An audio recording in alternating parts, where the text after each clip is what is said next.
আসসালামু আলাইকুম। সারাদিন আমি কি কি পড়বো, কোন সাবজেক্ট পড়বো তা আগের রাতেই ঠিক করে রাখি এবং ঘুমানোর আগে বোর্ডে লিখে রাখি।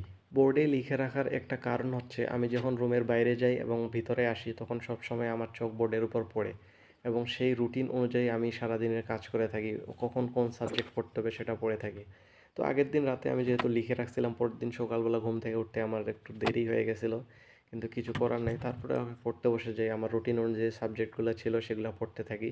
ভালো পড়াশোনা করার একটা গুরুত্বপূর্ণ দিক হচ্ছে সময় মেনটেন করা, যেটা আমি পারি না। একবার যদি পড়তে বসি, একটা সাবজেক্ট পড়ি 1 ঘন্টা 1.5 ঘন্টা, কিন্তু তারপর যদি আমি উঠি আর কখন পড়তে বসবো এটার গ্যারান্টি আর আমার থাকে না। শুধু আমার না, এই সমস্যাটা বেশিরভাগ স্টুডেন্টদের সাথেই হয়ে থাকে। একবার যদি পড়ে উঠে তারপর আর কখন বসবে তার কোনো ঠিক ঠিকানা থাকে না। আমার সারাদিনের পড়াগুলো কমপ্লিট করার পর আমি আমার সব বইগুলো দেখতেছিলাম যে আগামী 2 মাসে আমাকে কি পরিমাণ পড়াশোনা করতে হবে। এতগুলা বই আমাকে 2 মাসে পড়ে শেষ করতে হবে।